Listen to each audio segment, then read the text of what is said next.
এই যে ঘুম থেকে উঠে দাঁত তাঁত মেজে পড়াশোনা করতে শুরু করেছে। এবার একটু পরেই দুধ দেবো।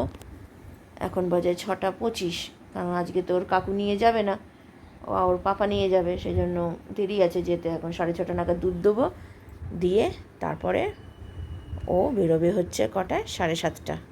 7:30 স্কুটি করে গেলে 7:45, আর যদি বাসে করে যায় 7:30। দেখা যায় এখনও তো বৃষ্টি টিষ্টি কিছু নেই, রোদ্দুরই উঠেছে, মনে হয় স্কুটি করেই যাবে। তৈরি আছো তো বাবা? ভয় লাগছে? ভয় লাগছে? ভয় পেলে কিন্তু চলবে না বাবা। চলো পড়ো। আমার হাজব্যান্ডকে রচা করে দিচ্ছি। 7টা বাজতে চলে ছেলেকে দুধ দিয়ে দিয়েছি। হাজব্যান্ডকে রচাটা করে দিই, ও বেরোবে তো ওকে নিয়ে। আমি বললে দুধ চা খাবে না আজকে, চলুন করে দিই। উঠে গেছে, চল রান্না করে দিই। এই চা রেডি। আর আমার তো আজকে উপোস, এই জন্য সাবু ভেজানো আছে। চলুন হাজব্যান্ডকে দিয়ে দিয়ে বেরোচ্ছে। ভালো করে পরীক্ষা দেবে, হ্যাঁ? বুঝে বুঝে সব দেবে, কিছু ছাড়বে না, হ্যাঁ? একদম নার্ভাস খাবে না, সব পারবে। Tata tata. ওই যে আমার ছেলে যাচ্ছে, টাটা। ভালো করে পরীক্ষা দেবে, ওই যে যাচ্ছে, টাটা।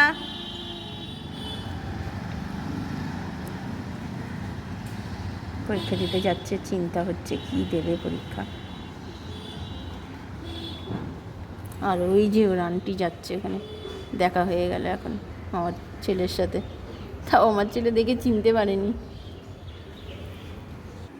জগন্নাথদেব উঠে পড়েছে, দেখতেই পাচ্ছেন। আর এখন বাজে 7:45। নমস্কার, নতুন একটা ভিডিও নিয়ে চলে আসলাম। ভিডিওটা শুরু করে দিয়েছি অনেকক্ষণই, দেখতেই পেলেন। ছেলে চলে গেল পরীক্ষা, আজকে বাংলা পরীক্ষা, প্রথম পরীক্ষা। এখন কী পরীক্ষা দেবে জানি না। সবই তো বাড়িতে ঠিক করে, কিন্তু ওখানে গিয়ে কী গিয়ে গণ্ডগোল করে, উল্টোপাল্টা কী লিখে আসে বুঝতে পারি না, নাম্বার অনেকটা কমে যায়। তো দেখা যাক এখন কি হয়। এখন পরীক্ষা তো আপাতত এখন আজকে তো রান্নাবান্না বলতে গেলে কিছু নেই। আজকে তো আমি উপোস করবো। শুধু রান্নাবান্না বলতে গেলে শুধু আমার হাজব্যান্ডের জন্য আগেও বলেছি ওই সেদ্ধ ভাতটাই করবো, আর ছেলে তো ম্যাগি খাবে।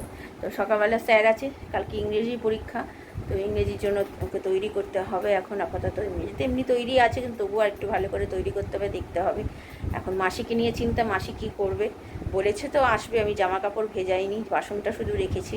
জামা কাপড়টা দেখে ভেজাবো, যদি আসে তাহলে আমি দেখে ভেজাবো, নাহলে ভেজাবো না। ওই যে কটা টুকটাক আছে সে কটা শুধু নাইটি টাইটি যেগুলো আছে সেগুলো শুধু কেচে ফেলবো, এটাই প্ল্যানিং আছে আপাতত। তো ঠিক আছে, আপাতত এখন বিছনা টিছনাগুলো গোছাই, গুছিয়ে বসি। কারণ আজকে তো উপোস, কিছুই খেতে পারবো না। চাটা মাসিকে আসলে হয়তো মাসিকে একটু চা করে দেবো। তো আমি আবার পরে বেলায় আসছি।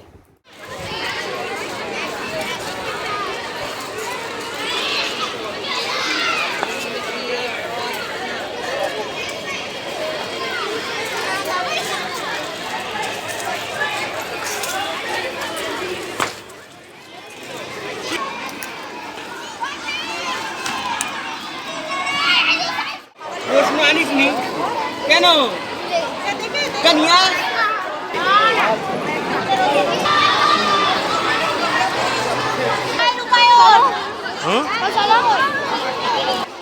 ও দেখা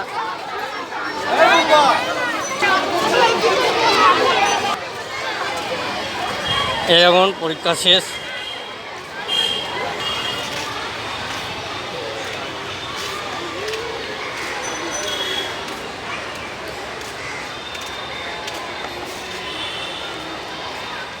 কেমন হলো পরীক্ষা?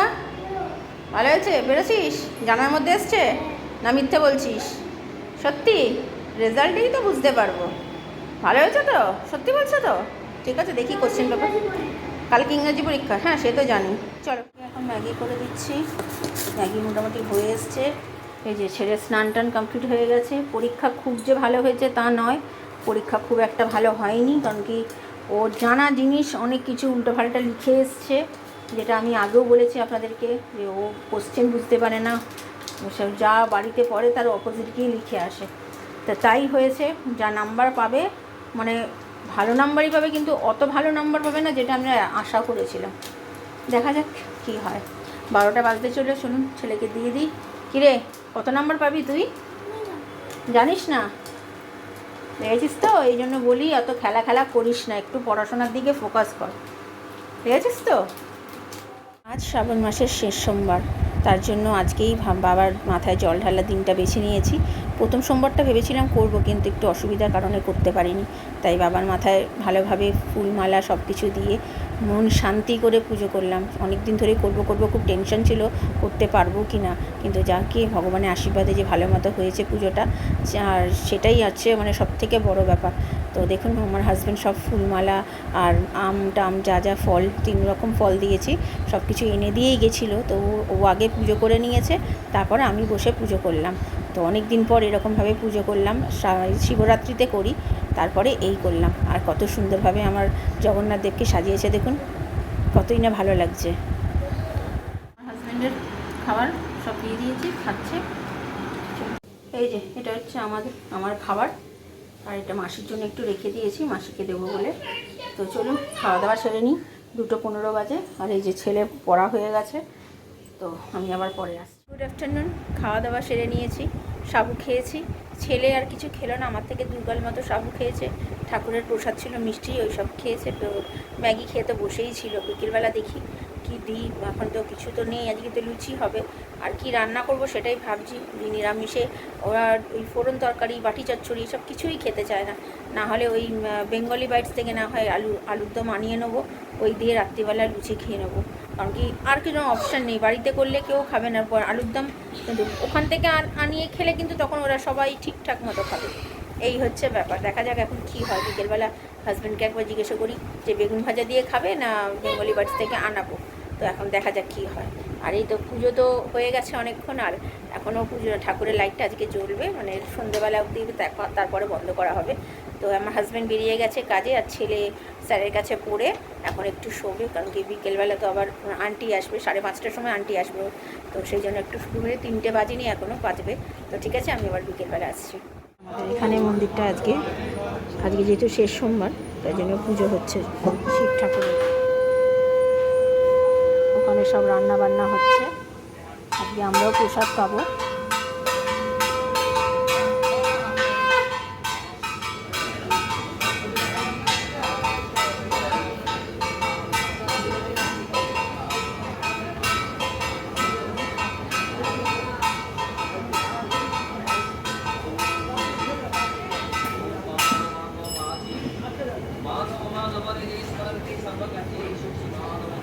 Good evening. সন্ধে আজকে আমি দিয়ে দিলাম, ছেলে যেহেতু আন্টির কাছে পড়ছিল। ছেলের আন্টি আজকে তাড়াতাড়ি চলে এসছে, 6:45টার মধ্যে চলে এসছে। তো তাই ভাবলাম আমিই দিয়ে দিই। আর আমার হাজব্যান্ড এসেছিলো, এসে আবার বেরিয়ে গেছে। আবার আমার হাজব্যান্ডের ঠান্ডা লেগেছে, ওই যে রোদ্দুরের মধ্যে যাওয়ার অভ্যেস নেই, এখন গিয়ে আজকে কতক্ষণ বসেছিল, ঠান্ডা লেগেছে, তাই জন্য ওষুধ খাচ্ছে। কি বলবো মানে। আর ছেলের তো পরীক্ষা, কালকে ইংরাজি পরীক্ষা, জানি না কি দেবে, যা ভুলভাল করছে। যতটা এক্সপেক্ট করেছিলাম ততটা তো আসবে না, তার থেকে হয়তো কমই আসবে। যা আসবে তাই হবে, তবে যা বাচ্চাদের মাথায় ঢুকবে, যা লিখতে পারবে সেটাই তো পাবে।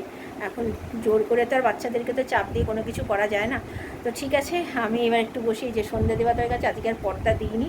আর লুচি করতে এখনও আসেনি, লুচি করতে আসবে। আর আলুর দম আমার হাজব্যান্ড বাইরে থেকে নিয়ে আসবে, আর আমাদের পাড়া থেকে যা প্রসাদ দেয় তাতেই পেট ভরিয়ে অল্প করে লুচি করাবো। তো ঠিক আছে, আমি পরে রাত্রিরে আসছি। আমাদের পাড়ার যে পুজোটা হয়েছে শিবের পুজোটা, তো তার জন্য প্রসাদ দেওয়া শুরু করেছে। তাই আমার ছেলে গেছে, আন্টি পড়িয়ে চলে গেছে। তো আমি তো সন্ধে দিয়ে দিয়েছি, আগেই বলেছি। তো আমার ছেলে গেছে প্রসাদ আনতে, ওর পাপা তো কাজে আছে, ও এখনও আসেনি। তো সেই জন্য ও গিয়ে নিয়ে আসতে গেছে, কারণ কি আমরা ভীষণ ঠাকুরের প্রসাদ পছন্দ করি। আর সত্যি বলতে ভগবান যে সত্যের আছে, আমি আজকে এত প্রসাদ খেতে ইচ্ছে করছিল, এখান থেকে প্রথমে অল্প একটাই দিয়েছিল, মানে বাচ্চাদেরকে তো বেশি 2টো করে দেয় না, বড়দের হলে দেয় তাও।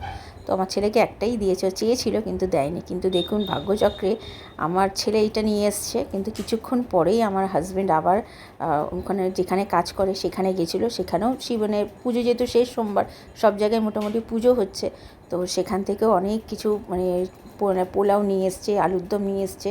আমাদের পাড়া থেকেও আবার নিয়ে এসছে, মানে খিচুড়িও নিয়ে এসছে। তার সাথে সাথে আবার দেখুন পায়েসও পেয়েছি, আর পেয়েছি হচ্ছে বোঁদেও পেয়েছি।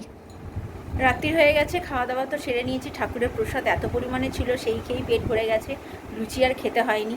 তো তাতে এখন বাজে 10:30। আমার হাজব্যান্ড শুধু 2টো লুচি খেয়েছে আর আমি একটা লুচি খেয়েছি। বাকি 15টা লুচি রয়েছে, সেইভাবে কালকে থেকে তুলতে হবে। আর কালকে তো বিবাহবার্ষিক, সেভাবে কালকে বিবাহবার্ষিকের ব্লগ নিয়ে আসছি। তো ঠিক আছে, ভিডিওটা তাহলে আর বড় করছি না। ভালো লাগলে লাইক শেয়ার সাবস্ক্রাইব করবেন। কালকে নতুন একটা ভিডিও নিয়ে চলে আসবো। আপনারা ভালো থাকবেন, সুস্থ থাকবেন। নমস্কার।